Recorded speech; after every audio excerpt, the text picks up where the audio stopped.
제목이 정해져 있어요. 이제 첫 번째 기도 제목이 뭐 여러 가지 있겠지만 저는 딱 그렇게 기도하면 나는 누구입니까? 내가 누구인지에 대한 고백이 참 중요하다는 생각이 들었어요. 몇 주 전에 이야기했죠. 셋의 아들 이름 에노스라고 하는.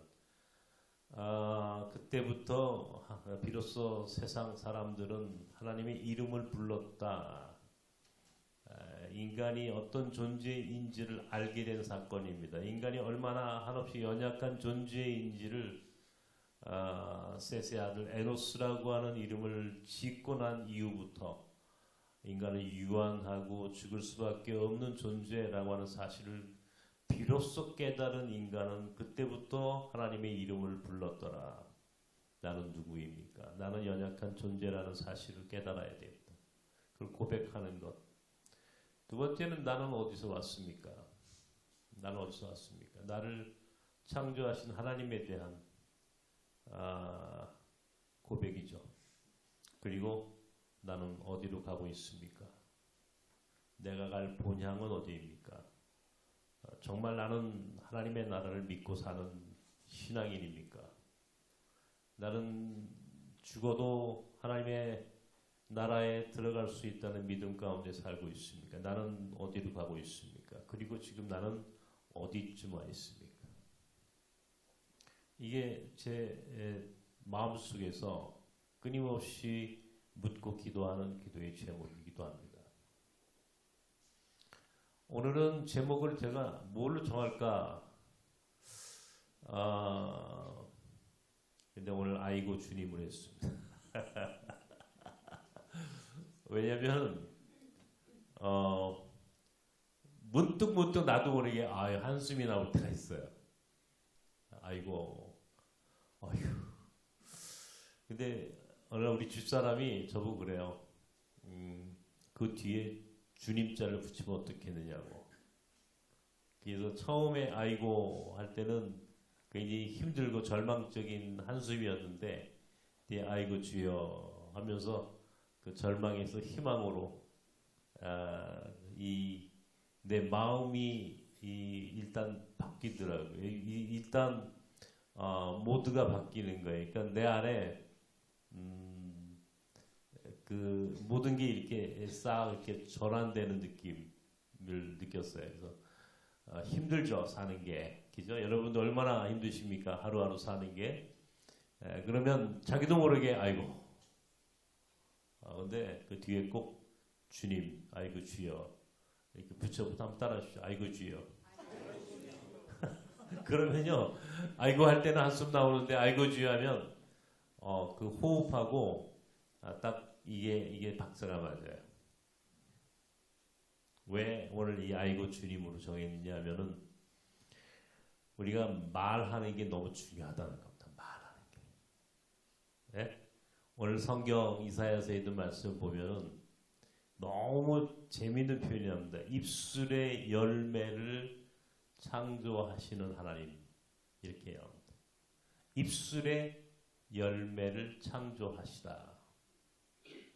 이게 뭘 얘기할까 한번 여러분 잘 생각해요. 그리고 나서 그 다음 말씀이 뭐냐면 너에게 평강이 있을지어다 내가 다시 너희를 고쳐주리라.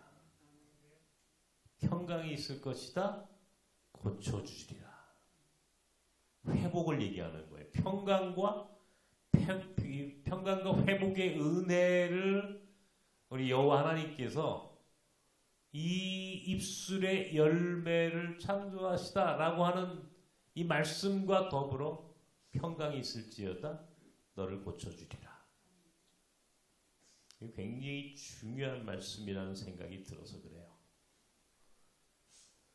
오늘 이사야서의 이 배경이 되는 상황이 어떤 거냐면 이제 북왕국 이스라엘은 이제 아시리아에 의해서 멸망했어요. 멸망을 했고 이제 이사야 선지 남왕국 이스라엘의 선지자였는데 바벨론에 의해서 이제 이 남왕국 유다가 북왕국 이스라엘과 남왕국 유다가 이제 멸망하기 직전의 상황입니다. 이제 죽기 직전이에요. 사람으로 따지면 네? 그 민족이 병들었고 그 민족이 하나님 앞에 지금 큰 지금 엄청난 심판 위에 있는 겁니다. 그때에 하나님께서 이사야 선지자의 입술을 통해서 입술의 열매를 창조하시는 하나님, 오늘 이 말이 바로 거기서 이게 연결이 되는 거예요. 하나님께서 이사야 선지자의 말을 통해서 그 민족을 다시 평강으로 회복의 은혜로 다시 한번 일으켜 세워주시겠다라고 하는 하나님의 약속이 오늘 선포되는 거예요. 선지자라고 하는 사람들은 여러분 어떤 사람들입니까? 그 당시 구약 시대에 말로 입으로 하나님의 말씀을 전하는 사람들이에요. 입으로 말로 하나님의 말씀을 전하는 사람들. 그죠? 다른 걸로 하는 게 아니에요. 입으로. 그러니까 우리가 입으로 말로 내 입으로 산다. 나는 어떤 측면에서는요. 우리는 입으로 사는 존재예요. 인간이라고 하는 존재가 우리가 열심히 노력해서 사는 것 같지만 사실은 우리 입으로 사는 존재다라고 생각해도 과언이 아닙니다. 언어는 존재의 집이다라고 하는 표현이 있습니다. 언어는 존재의 집이다. 이거는 유명한 하이데거라고 하는 실존주의 철학자가 이런 말을 했고 비트겐슈타인이라고 하는 언어 철학자도 비슷한 말을 했습니다. 언어는 존재의 집이다. 언어라고 하는 말을 사실은 다른 말로 하면요. 말이라고 하는 것이 우리 입에서 나오는 말이 나의 삶을 규정한다라고 하는 말하고 같은 말이에요. 그러니까 내가 고백하는 것, 내가 말하는 것이 내 운명이 되는 거예요. 이해가 되십니까? 여러분의 말 한마디가 사실은 이게 어마어마한 의미를 가지고 있다는 것을 기억하셔야 돼요. 그러니까 말 잘해야 되는 거예요. 말 잘해야 되는 거예요. 오늘 로마서 10장 10절 여기에 기록해 놨는데 한번 볼까요? 여기 떴습니까? 네, 한번 읽읍시다. 시작.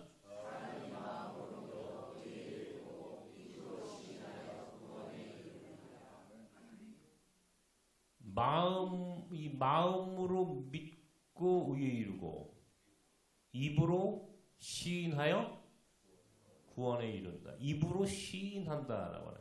마음으로 믿고 입으로 시인하는 거 이게 믿음이에요. 사실은 믿음이 뭐냐? 여러 가지 설명이 가능하지만 내 마음으로 믿는 것을 내 입으로 고백하는 거예요. 내 입으로 시인하여 구원에 이른다. 내 입으로 시인하여 내 입으로 말하는 것들로 구원에 이른다. 이거는 어마어마한 메시지입니다. 내가 말하는 것으로. 야고보서 3장에 있는 말씀 여기 한번 다시 기록해 놨습니다. 함께 읽을까요? 시작.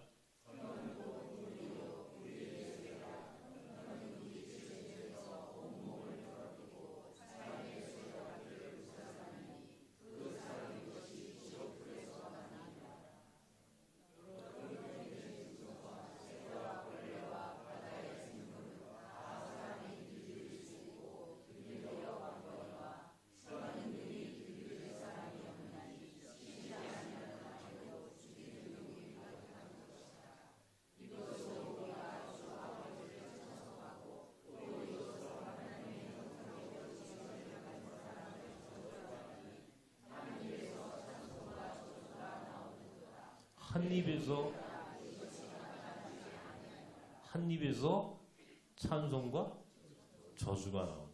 이 말씀을 묵상하다가 내가 혼자 웃었어요. 또 목사는 입으로 사는 사람들 아니에요. 그죠? 목사가 전형적으로 설교를 하고 입으로 사실은 모든 인간이 다 입으로 삽니다만은 특별히 목사들의 삶이라고 하는 것이 입으로 산다. 그래서 농담처럼 어디 빠지면 입만 둥실둥실 뜬다 그런 말도 하고 하지만 한 입에서 찬양도 하고 저주도 나온다. 설교도 하고 욕도 한다. 혼자 생각을 해봤어요. 나는 과연 내 입에서 나오는 말이 어떤 말을 하고 살았는가? 어떤 말을 하고 살았는가?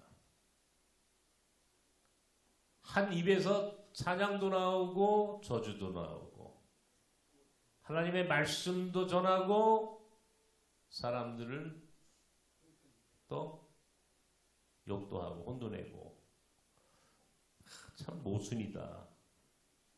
이런 모습들을 성경 말씀을 통해서 다시 확인하면서 부끄럽고 정말 조심해야 되겠다 하는 생각을 하게 되었습니다. 사실 저는요, 그럼에도 불구하고 저는 비교적 굉장히 긍정적인 사람입니다. 제가 굉장히 어떤 사람들은 보기에 따라서 제가 아주 비관적인 그런 삶을 살 것처럼 보이지만 저는 매우 긍정적인 사람입니다. 그러니까 저는 제가 지금까지 제 삶을 이제 말씀을 준비하면서 가만히 돌이켜 볼 때 나는 내가 말한 대로 산 사람이다라고 하는 생각을 했어요. 내가 고백한 대로 살았다. 비교적 이건 고백한 대로 살았다라고 하는 게 내가 산 것이 아니고 내 고백대로 하나님께서 나를 내 삶을 인도해 주셨다라고 하는 사실을 나는 확실히 믿습니다. 확실히 믿습니다. 내가 늘 즐겨 쓰는 언어가 있어요. 여러분도 아마 아실 거예요. 유해근 목사가 쓰는 언어, 문법. 이 사람이 쓰는 언어와 문법을 보면 대충 그 사람들의 삶을 이해할 수 있어요. 그 사람이 즐겨 사용하는 그 말이 있죠. 단어가 있죠. 뭡니까? 제가 즐겨 사용하는 단어가 뭡니까? 저는 비교적 할 수 있습니다 라고 하는 말을 사용합니다. 할 수 있습니다. 나는 할 수 있습니다. 빌립보서에 나오는 말씀처럼 내게 능력 주시는 자 안에서 나는 모든 것을 할 수 있습니다 라고 바울 사도가 고백을 했는데 저는 이 바울 사도의 고백을 아주 100% 확신하는 사람이에요. 나는 할 수 있습니다. 나는 내가 연약하지만 나는 할 수 없지만 우리 주님은 하실 수 있습니다 라고 믿었어요.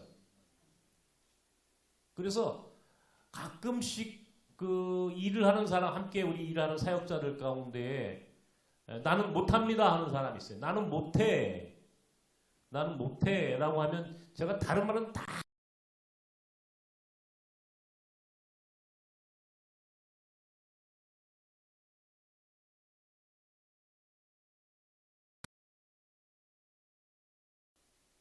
세상에 안 되는 게 어딨냐고요.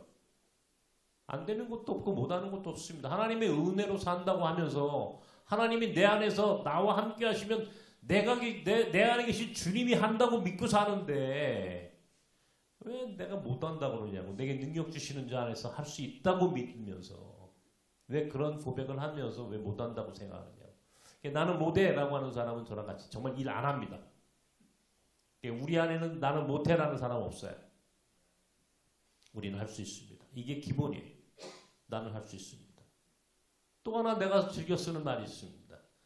길을 만드는 것, 길을 만드는 것. 길이 없으면 길을 만드는 것. 길이 없으면 길을 만들면 돼. 내가 가면 길이야. 이게 내가 쓰는 용어예요. 길이 없어요?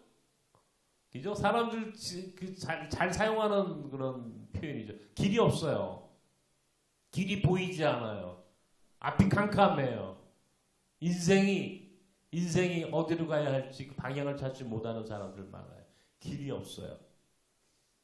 길이 없으면 길을 스스로 만들면 되는 거예요. 그럼 길을 어떻게 만드냐고 물어요. 길을 어떻게 만들면 내가 가면 길이지. 내가 가면 길이야. 길이 뭐 특별한 게 아니라고. 내가 가면 길이야. 난 그런 자존감을 갖고 살아. 난 그런 말을 즐겼어요. 그러다 보니까 여기까지 나섬이라고 하는 공동체 몽골 학교를 비롯해서 오늘날 우리 선교사, 역파송 선교사들 또 앞으로 우리가 하려고 하는 일들이 있잖아요. 그죠? 요즘은 하나님이 내 생명을 조금만 더 연장시켜 주시면 나는 뭘 하고 살까를 생각하는데 정말 하고 싶은 일이 있어요. 또 해야 할 남은 일이 있어요. 그래서 남은 일이 있기 때문에 이것이 내 개인적인 욕망을 채우는 일이라면 이거는 아니지. 내가 그걸 한번 정직하게 내 안에서 정직하게 한번 물어봤어요. 이게 내 욕망과 내 이 명예를 위한 일인가 아니면 이 일이 적어도 이 공동체, 이 대한민국의 한반도 한민족 공동체와 하나님의 나라를 위한 사역으로 또 그런 비전으로 주신 것인지, 다시 말하면 이것이 내 욕망인지 내 비전인지를 분별하는 요즘 그런 생각도 합니다. 과연 내 욕심인가 아니면 하나님에게 주신 비전인가를 물어요. 하나님이 주신 겁니까? 아니면 내 안에서 내 욕망입니까? 답하라. 거기에 나는 어떻게 대답할 것인가? 그리고 하나님께 묻는 거예요. 하나님, 이것은 내 욕심입니까? 아니면 비전입니까? 욕심이라면 여기서 멈출 것이고, 비전이라면 하나님이 이루어 주십시오. 그 비전을 위해서 내가 조금만 더 일할 수 있는 시간을 주십시오.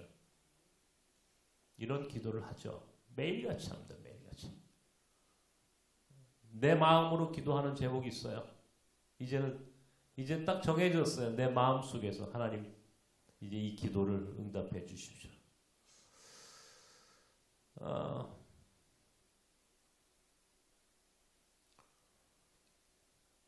처음에 몽골학교라고 하는 이 작은 학교를 교육부에서 인가를 받을 때도 사람들은 우리 주변에 또 우리 스태프들 가운데 나한테 와가지고, 목사님 인가받지 말아요. 이렇게 힘든데 인가받지 말아요. 우리 그냥 대안학교로 학력 인정 받지 않는 그냥 학교라도 되니 그냥 그런 학교로 가요. 라고 본인들이 힘드니까 그렇게 나한테 찾아와서 이야기했던 스텝이 있었어요. 근데 그때도 나는 그렇게 고백했어요. 아니, 할 거야.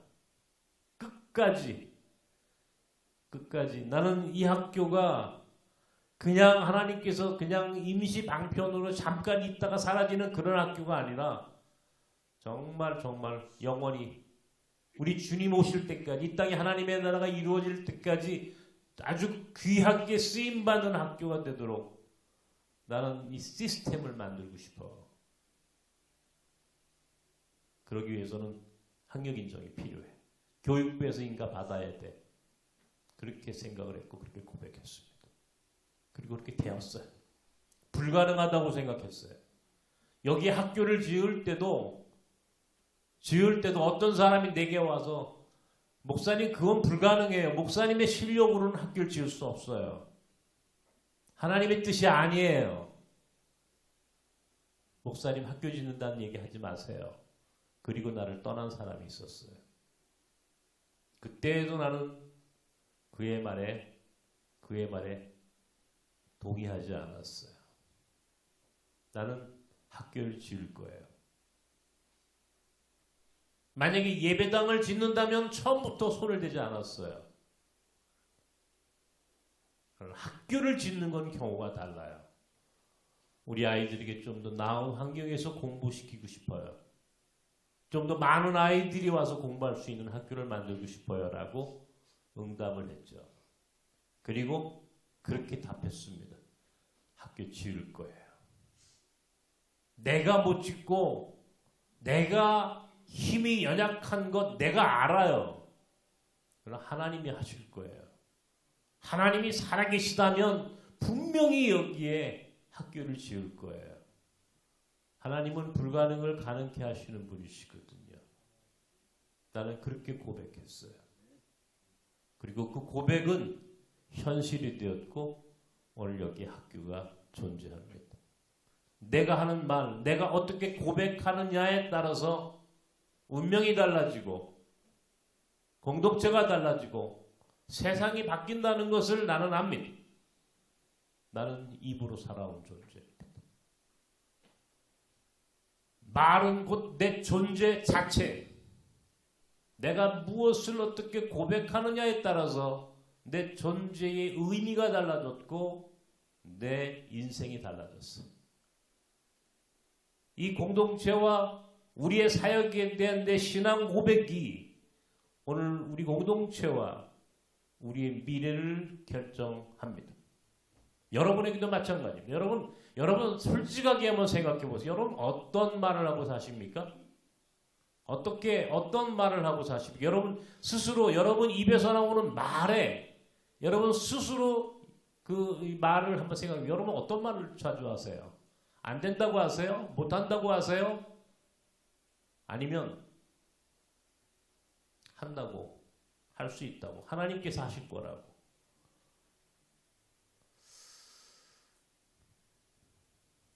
민수기 14장에 있는 말씀을 여기에 기록해 놨습니다. 함께 읽을까요? 시작.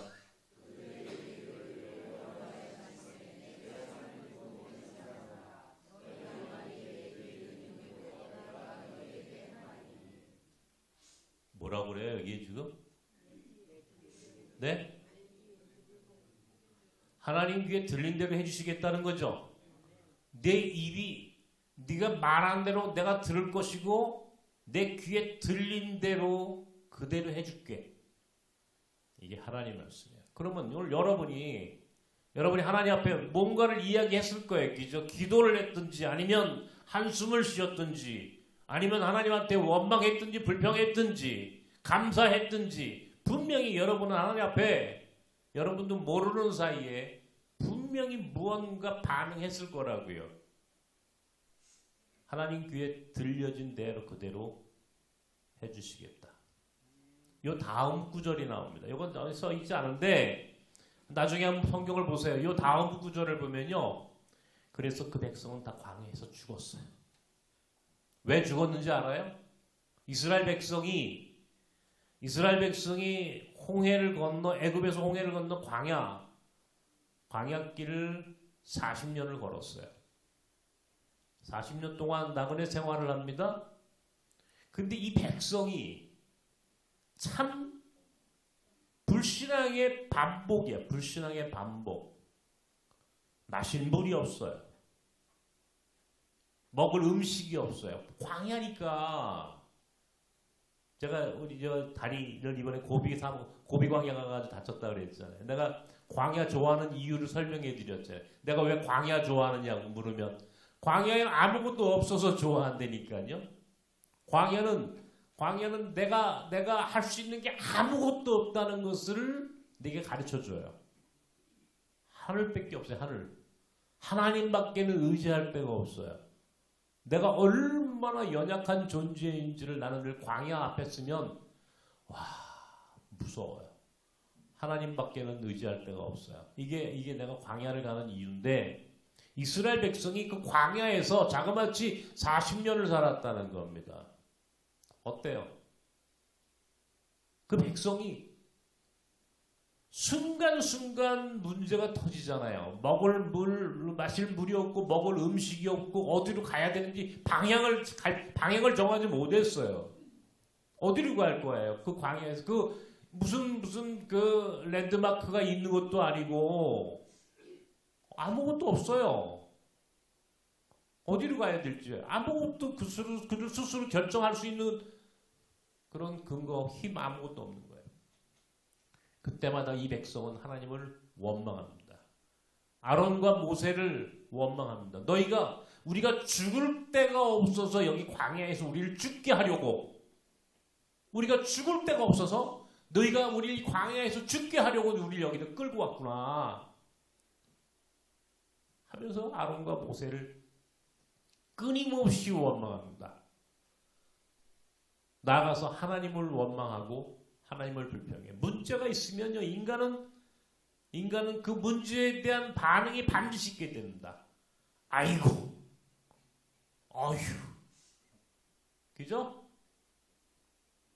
반드시 반응이 있어요. 근데 그 반응이란 원망과 불평이었다는 거예요. 원망하고 불평합니다.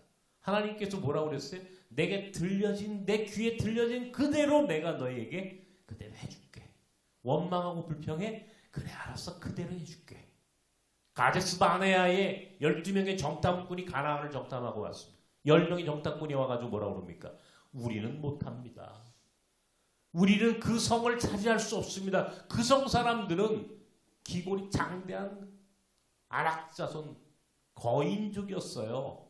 그 성은 견고했고 그들이 가지고 있는 무기는 우리하고는 비교가 안 되는 무기였어요. 우리는 그들을 이길 수 없어요. 우리는 그 성을 차지할 수 없어요. 우리는 가나안 땅에 들어갈 수 없어요. 라고 이야기했어요.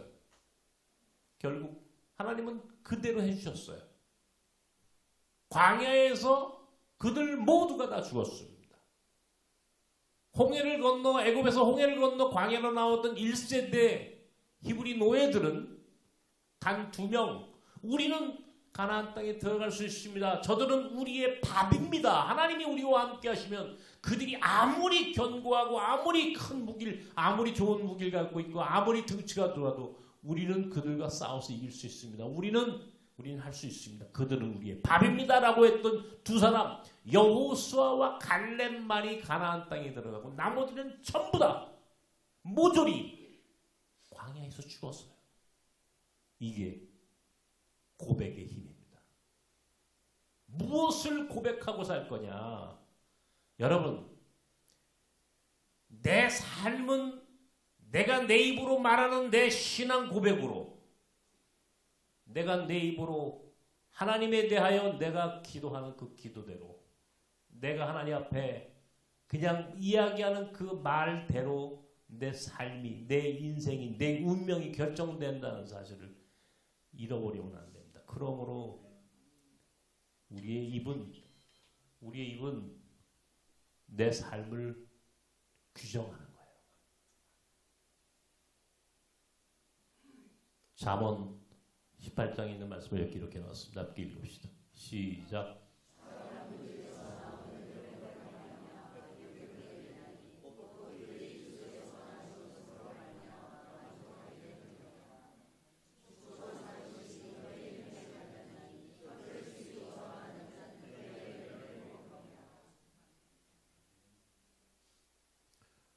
혼자 생각했어요. 병들었어요. 사람들은 죽을 병이라고 이야기해요. 과연 이 병은 내가 죽을 병인가? 여러분들은 이 고민을 몰라요. 이거는 당해본 사람만 아는 일이에요. 이거는 경험해보지 않은 사람은 아무도 몰라요. 그 충격과 그 황당함과 그 고통과 그 외로움과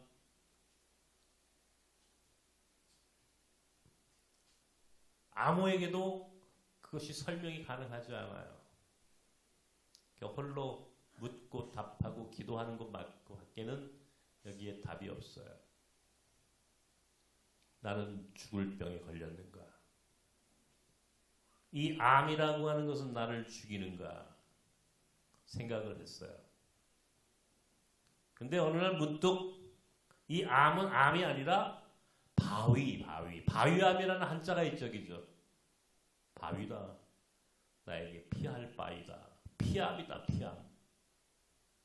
나를 죽이는 암이 아니라 나를 피하게 하시는 하나님의 은혜다. 나를 피하게 하시는 주께서 나를 살게 하시려고 이 피함의 뒤에 하나님이 나를 안전하게 살게 하시려고 조금 더 하나님께서 나를 사랑하셔서 더 많은 일들을 감당케 하시려고 내게 더 많은 은혜를 주시기 위하여 내게 주신 소중한 선물이다 라고 하는 확신이 들었어요. 나는 내 입으로 삽니다. 내 신앙 고백으로 삽니다. 나는 내가 가지고 있는 고난과 고통을 나는 여기에 내 인생을 절대로 절망하거나 포기하지 않습니다.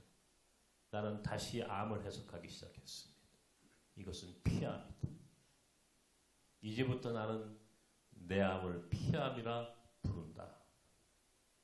피할 바위.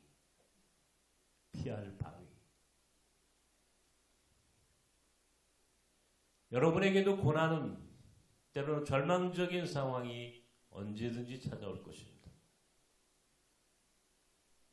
그리고 그것은 때로는 여러분에게 죽음처럼 죽을 수 있다는 그 공포와 두려움으로 여러분을 참으로 고통스럽게 할 수도 있습니다. 그러나 그때마다 여러분, 하나님이 주시는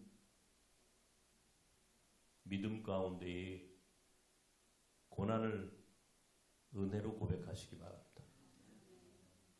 그것을 하나님이 주신 새로운 기회로 만들겠다고, 하나님이 내게 새로운 인생을 허락해 주신 것이라고, 하나님이 나를 더 크게, 더 존귀한 인생으로 나를 사용하시기 위하여 내게 주시는 고통이라고 그렇게 응답하실 수 있는 그런 믿음, 그런 마음, 그런 입술을 소유하시길 바랍니다.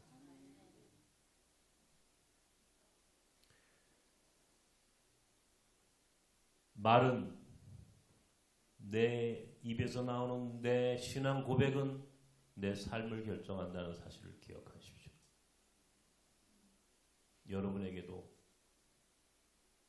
언젠가 분명히 어려운 시간이 다가올 것입니다. 그러나 끝내 굴복하지 마시고 고난을 긍정하시기 바랍니다. 아픔을, 시련을 하나님의 은혜라고 고백하시길 바랍니다. 저는 일어날 것입니다. 저는 반드시 일어나 다시 주시는 새로운 일들을 감당하기 위해서 더 열심히 죽는 날까지 끝까지 내 삶을 사랑할 것입니다. 아멘. 여러분과 함께. 아멘. 여러분과 함께 나는 그 일을, 그런 삶을 살고 싶은 겁니다. 아멘. 기도하십시오.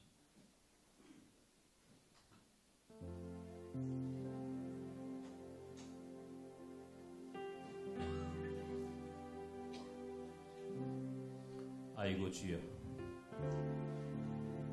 감사합니다. 그러므로 범사에 감사합니다. 감사합니다. 이 말을 다시 할 수 있게 되어서 감사합니다. 원망하지 않고 불평하지 않고 감사할 수 있도록 하나님 내게 그런 마음 주셔서 감사합니다. 그런 믿음 갖게 하셔서 감사합니다. 그런 담대함과 용기를 주셔서 감사합니다. 아프지만 그 아픔을 감사함으로 받아들일 수 있는 내 영혼을 주셔서 감사합니다. 여러분, 그렇게 고백하고 사십시다. 우리 그렇게 사는 것이 복이에요. 그게 우리 인생을 성공시키는 방법이에요. 최고로 사는 길이에요. 그것이 인생을 위대하게 만드는 유일한 고백이라는 것을 기억하십시오. 이 시간 그렇게 하나님께 원망과 불평 대신 감사로, 은혜로, 축복으로 고백합니다.